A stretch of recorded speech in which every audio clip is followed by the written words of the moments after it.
Hai adik-adik, kembali lagi dengan Kak Rina di Online Class 101. Kali ini kita akan belajar Bahasa Indonesia untuk kelas 3 tema 6. Ini di subtema 1 sumber energi.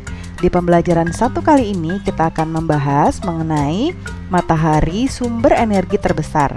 Di buku tema adik-adik ini ada di halaman 1 sampai dengan 6 ya.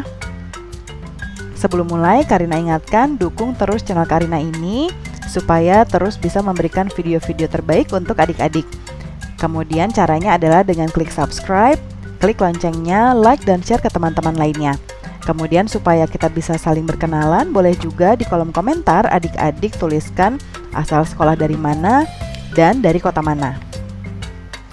Seperti biasa, pertama-tama kita membahas tujuan pembelajarannya dulu ya.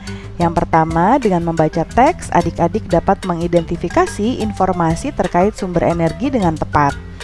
Yang kedua, dengan membaca teks, adik-adik dapat menceritakan kembali secara tertulis informasi tentang sumber energi yang terdapat pada teks dengan tepat. Jangan lupa untuk berdoa dahulu sebelum mulai belajar ya adik-adik.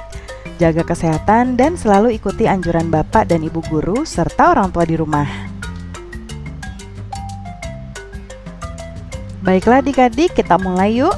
Ini subtema 1 sumber energi ya, dibuka halamannya, ini di halaman 1. Kita baca dulu yuk.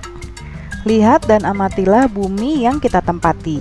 Semua diciptakan Tuhan untuk kelangsungan hidup manusia.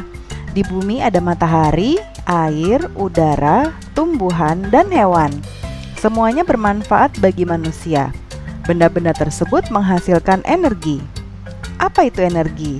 Bagaimana energi diperoleh? Bagaimana cara manusia memanfaatkan energi? Apakah energi akan habis? Bagaimana agar energi tidak cepat habis? Masih banyak lagi pertanyaan lainnya tentang energi. Mari kita pelajari bersama. Ayo kita mengamati adik-adik. Kita lihat di sini ada gambar Siti dan teman-teman serta ada Bapak Guru ya. Dan ini ada ruang UKS. Kita baca lagi ya. Saat mengikuti kegiatan jasmani, tiba-tiba tubuh Siti lemas dan hampir jatuh. Wajahnya nampak pucat. Pak Guru segera membawa Siti ke unit kesehatan sekolah atau UKS. Sambil berjalan ke UKS, Pak Guru menanyakan apakah Siti sudah sarapan. Ternyata Siti belum sarapan. Itulah sebabnya tubuh Siti menjadi lemas tidak bertenaga. Sesampainya di ruang UKS, Siti disuruh berbaring. Sementara Pak Guru membuatkan teh manis. Kemudian Pak Guru meminta Siti minum teh manis tersebut. Pak Guru menjelaskan kepada Siti bahwa tubuh kita perlu energi. Ayo kita membaca lagi, ada teks dengan judul Matahari Sumber Energi Terbesar. Kita baca ya. Semua benda yang menghasilkan energi disebut sumber energi. Tuhan menciptakan bermacam-macam sumber energi. Air dan udara adalah sumber energi. Tumbuhan dan hewan adalah sumber makanan. Makanan menghasilkan energi bagi tubuh. Jadi, tumbuhan dan hewan juga adalah sumber energi. Sumber energi lainnya yang ada di bumi adalah matahari. Matahari menghasilkan energi cahaya dan panas. Cahaya dan panas matahari merupakan sumber kehidupan di bumi. Matahari adalah sumber energi terbesar di bumi. Kita lihat di sini ada gambar ya adik-adik. Tanpa matahari, tumbuhan tidak dapat melakukan fotosintesis. Dari proses fotosintesis dihasilkan makanan dan oksigen. Makanan dan oksigen sangat penting bagi kelangsungan hidup manusia dan makhluk hidup lainnya. Selain membantu proses fotosintesis, sinar matahari juga merupakan sumber energi listrik. Melalui pembangkit listrik tenaga surya atau PLTS, energi cahaya matahari diubah menjadi energi listrik. Salah satu PLTS terbesar di Indonesia terdapat di Kabupaten Karangasem, Bali. Nah adik-adik, ini ada tugas untuk adik-adik ya. Namun sebelum kita masuk ke tugas, Karina mau mereview sebentar. Tadi di awal bacaan, di sini kita lihat Siti belum sarapan sehingga lemas. Jadi kita supaya berenergi menjalani kegiatan sehari-hari harus sarapan dulu ya adik-adik. Di sini adik-adik lihat bahwa kalau misalnya tidak sarapan kita bisa menjadi lemas ya. Nah, sekarang Karina mau memberitahu ada singkatan di sini. Ini ada unit kesehatan sekolah atau UKS. UKS ini adalah tempat di mana kalau kita merasa pusing, sakit ya, seperti Siti lemas, ini akan dirawat ya. Jadi di sana nanti ada dokter cilik ya, yang anggota dokter cilik adalah justru biasanya dari teman-teman sekolah juga ya, yang sudah dilatih oleh Bapak dan Ibu guru. Ya, nanti diberi obat, kemudian dicek masalahnya ada di mana. Nah, itu UKS ya adik-adik. Nah, kemudian kita lihat juga di sini ada proses fotosintesis. Ya, nah kemudian ada bacaan yang tadi sudah dibacakan oleh Karina. Adik-adik baca juga ya. Nah, sekarang yuk kita mengerjakan soal ini. Ada 5 soal.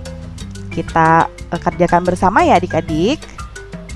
Yang pertama, tuliskan informasi yang terdapat pada paragraf pertama. Nah, kita ke paragraf pertama ya. Soalnya sudah Karina tuliskan di sini nomor 1. Paragraf pertama yang ini ya. Nah, coba adik-adik lihat informasi apa yang terdapat di paragraf pertama. Sudah ketemu adik-adik? Nah, kita coba lihat. Jadi, informasinya adalah semua benda yang menghasilkan energi disebut sumber energi. Di sini adik-adik. Di sini ya. Kemudian air, udara adalah juga sumber energi. Nah, ini adalah informasi yang terdapat di paragraf pertama ya. Kemudian nomor 2, paragraf keberapakah terdapat informasi tentang sumber energi? Coba adik-adik lihat, sumber energi ada di paragraf keberapa? Kita lihat jawaban Karina yuk. Nah, ini ada di paragraf pertama ya, di mana informasi tentang sumber energi adalah yang tadi kita sudah jawab di nomor 1, yaitu ada di sini ya. Sekarang nomor 3. Apa manfaat energi panas matahari? Tuliskan 3 contoh. Nah, contohnya adalah salah satunya pasti ada fotosintesis ya adik-adik ya. Nah, kita lihat di sini jawabannya adalah sebagai sumber energi yang tidak terbatas. Ya, itu 1. Kemudian sebagai pembangkit listrik tenaga matahari seperti ini tadi, pembangkit listrik tenaga surya. Ya, kemudian juga membantu proses pengeringan kalau kita menjemur pakaian, kemudian petani menjemur kerupuk dan lain sebagainya. Membantu juga proses fotosintesis pada tumbuhan dan membantu kesehatan tulang. Jadi matahari itu juga mengandung vitamin adik-adik yang bagus untuk tulang. Ya. Kemudian yang keempat, apa yang dihasilkan dari proses fotosintesis? Nah, ini adik-adik dari proses fotosintesis dihasilkan makanan dan oksigen. Kita lihat jawaban Kak Rina ya. Nih, sudah dijawab ya. Sekarang nomor 5. Mengapa matahari disebut sebagai sumber energi terbesar di bumi? Jawabannya adalah karena cahaya dan panas matahari merupakan sumber kehidupan di bumi. Betul kan adik-adik? Kenapa sih Karina bilang matahari merupakan sumber energi terbesar? Karena tadi kalau kita lihat manfaatnya itu banyak sekali adik-adik ya. Ada menghasilkan energi cahaya dan panas ya, di mana cahaya dan panas adalah sumber kehidupan di bumi. Ya, itu jawabannya ya. Nah, adik-adik silakan tuliskan jawabannya di buku masing-masing. Lalu masih ada tugas berikutnya adik-adik. Kita lihat di halaman selanjutnya. Coba ceritakan kembali isi bacaan di atas. Gunakan bahasamu sendiri. Nah, adik-adik tadi kita sudah membaca. Kita diminta untuk menceritakan kembali. Di sini Kak Rina contohkan ya. Tuhan menciptakan bermacam-macam sumber energi. Contohnya air dan udara. Sumber energi lainnya yang ada di bumi adalah matahari. Matahari menghasilkan energi cahaya dan panas. Matahari adalah sumber energi terbesar di bumi. melalui pembangkit listrik tenaga surya atau PLTS. Energi cahaya matahari diubah menjadi energi listrik, ya. Nah, itu jawabannya ya adik-adik. Nih, sebentar. Nah, seperti ini ya. Oke adik-adik, silakan adik-adik menceritakan kembali menggunakan bahasa sendiri di buku masing-masing. Jangan lupa ya, sikap duduk ketika menulis, lalu jangan dekat-dekat dengan buku ya. Nah, adik-adik silakan menulis dan tetap semangat selalu. Itu dia adik-adik pembelajaran kita untuk kali ini. Terima kasih sudah menonton sampai akhir. Jangan lupa di subscribe, klik loncengnya, dan like, share ke teman-teman. Sampai jumpa di video berikutnya. Dadah!